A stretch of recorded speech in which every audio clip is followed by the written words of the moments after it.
Hi folks. Well, the bike still isn't running, but that's because I'm still waiting for the pulse generator to come. As I've discussed in a previous video, I've managed to figure out what the problem is. I'm pretty sure it's the pulse generator that's the problem. So I've ordered one off eBay and it should probably come tomorrow or maybe the next day. So I will be fitting that soon and hopefully that'll get the bike running. I'm hoping to have it running for this weekend. So in the meantime, there's not a lot else that I can do. So in the meantime, what I've done is some other stuff on the bike. So eagle-eyed viewers might notice that the colour and the general cosmetic situation of the bike has changed a little. As you can see, it no longer has a yellow tank. The tank is now black. I've painted it with truck bed liner paint. The reason I chose that is because I reckon it should be super tough, and it does seem like a very tough finish. It's a kind of sandpapery type finish. It's got like a kind of slightly coarse, grippy kind of finish. The can kind of sputtered a bit there, unfortunately. I could maybe sandpaper that. I might try and sandpaper that at some point, but to be honest, because I think the finish is so tough and because it's a bit abrasive, I think it'll probably sand the sandpaper faster than the sandpaper will sand it, if you see what I mean. So, but I think it looks pretty good anyway. I kind of like that sort of matte black kind of look, and it gives it a kind of bit of a badass kind of flavour to it, you know. So these side bits here that are made out of the fiberglass, I've also painted them with the same stuff. Essentially I basically just got the can and, well, some of you might have seen my slideshow. I put a slideshow up a few days ago. I think it was Sunday. Was it Sunday? Yeah, 2 days ago I think I did this. And so basically I just masked the rest of the bike off. I just kind of taped bin liners and carrier bags and shit all over it, and then I just got the can and just all over it. So I've redone the chassis because the chassis was all kind of scratched and scraped where I'd scraped it, putting bodywork on and what have you. There's a slight run. I don't know if that's a run or something. I think actually it might be a run that was there before, that was under the paint and it's kind of showing through the paint. I don't know, but anyway, it looks a lot better than it did. It has a kind of real clean, new kind of look about it now. And again, I like the contrast between the silver engine and the black bodywork. I need to turn my cooking down. It's just about to boil over. 1 second. There we go. Just turn that down to 2, so it doesn't spill all over the cooker. Right. So yeah. So basically, it's been painted. What else have I done? I've taken the bar end mirrors off because they're rubbish. I've ordered some proper mirrors to bolt into these things. I think I put that on a previous video. I've ordered some bar ends as well to go on there to, to properly secure the grips. I don't think the grips would come off, but also you want weights in the end, to cut out the vibrations. So I've got some bar ends coming, so I'll get them fitted as soon as they come. What else have I done? What I've also done is I've kind of tidied up the rest of the bodywork a bit. So these bits here where there was a huge gap between the seat unit and the seat, what I've done is I've got some like plate plastic, like thick chunky plastic, cut a couple of rectangles out, drilled holes through, bolted the plastic onto the underneath, and then I've covered over, and then I've trimmed this bit here, like the kind of the lip that goes around the inside of the actual Blackbird seat if it was on the original bike. What I've done is I've cut that down a bit under here. There's still a bit of a ridge there. I deliberately left a bit of a ridge to, so that the seat unit still has some of its strength. I didn't want to cut it down completely flush because I reckon that might weaken it a bit. So I left some of the ridge there, bolted the piece up underneath, and then what I've done is I've used this skateboard tape that I bought, cut a strip out and I put it on there. Now obviously you can see that it's kind of, you know, obviously you can see that the seat doesn't fit with the seat unit. You can still see that, but it doesn't look quite as unfinished as it did before. So what I did was I've also put skateboard tape over these stickers. There was like stickers where it said, can't remember, something or other, fuel injection or something or other on there. So I just cut some skateboard tape out there and stuck that over that just to kind of finish that off a bit. And then these bits here, you had like, there were kind of vents where you could see right through and you could see the subframe and you could see out the other side of the bike, and I kind of thought that looked a bit kind of tatty. So basically what I've done is I've put skateboard tape over them, and what I've done is I've got some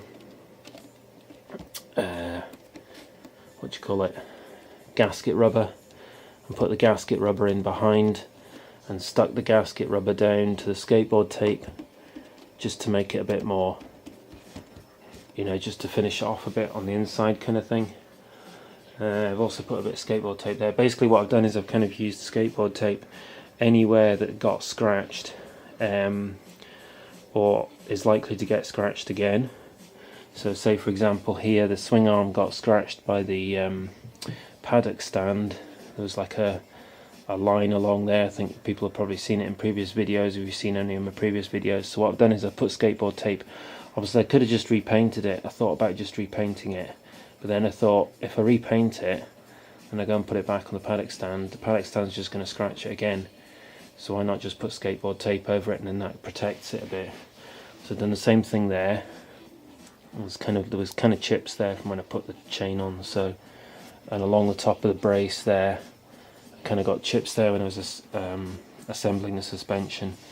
And there's kind of all sorts of other bits that I've kind of finished off with the skateboard tape. I really actually like that skateboard tape because it kind of, for a start, is very sticky. It's not like, you know, normal kind of sticky tapes.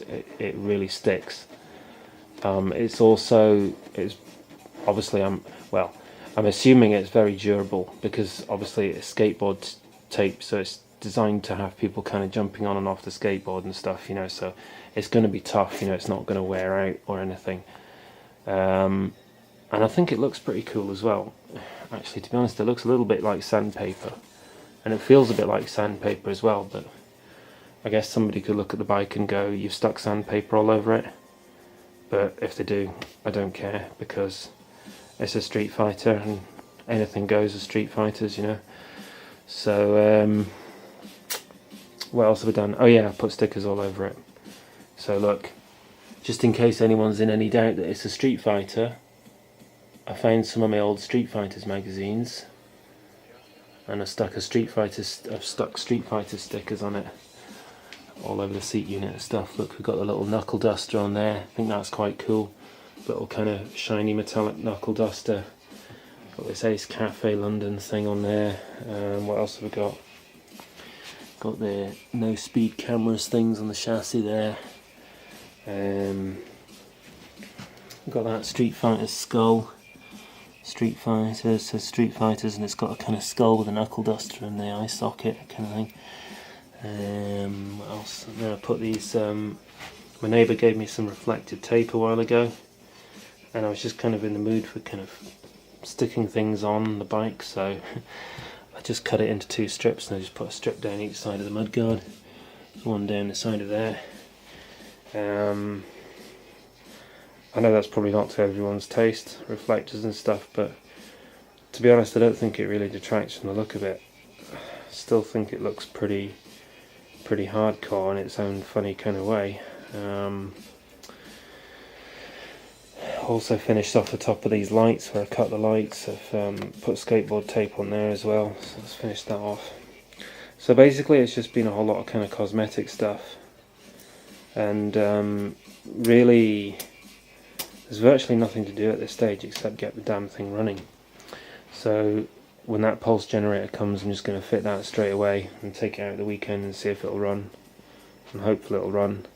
Oh yeah, and of course I've still got to fit the mirrors and the bar ends. And the other thing I realised is that I need a main beam headlight, because those headlights are dipped beams. So, but luckily I've got a headlight, I've got this light here, which I actually bought for a different bike originally but never used. I was going to fit it in my VTR 1000 and I never got round to it. So what I'm going to do is I'm going to try and fit this on the bike somehow.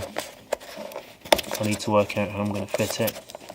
See if I can get into this bloody box for a minute for a start. 1 second.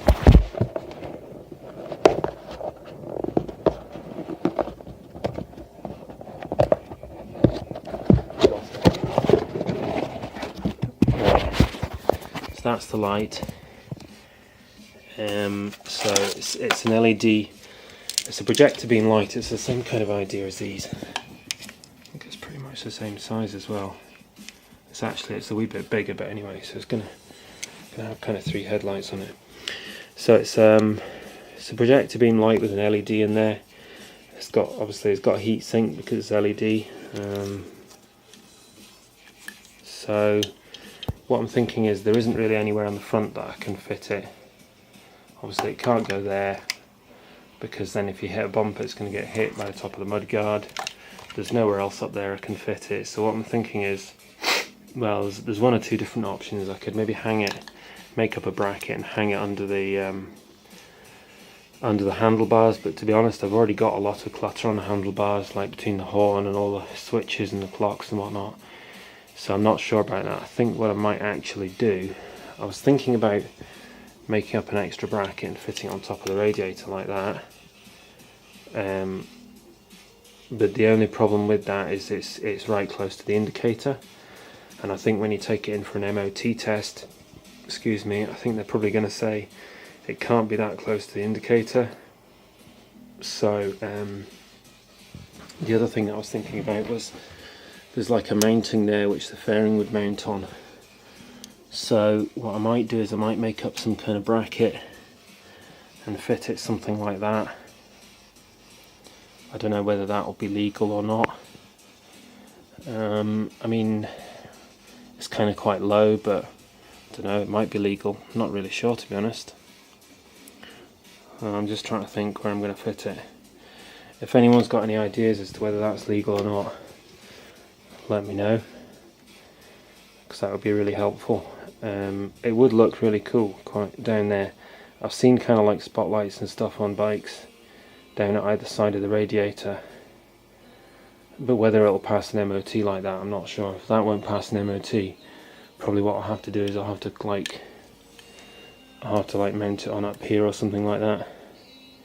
Mount it on the side of the forks or something. So I don't know, I need to have a think about that. But I'm going to have to get it done quite quickly as well, because the plan is to try and get it in for an MOT next week. Obviously that's dependent on it running as well. So basically what I need at this stage to get it in for an MOT is get it running, fit the pulse generator, get it running, fit the mirrors, fit the bar ends and fit the light. And I need to put a reflector as well, because there's no reflector on the back, but that'll only take 2 ticks. That's an easy job. So I think there's a very real chance that it'll be done by this weekend. I know how many times have I said that. So fingers crossed, maybe it will be done for this weekend. Right, thanks for watching.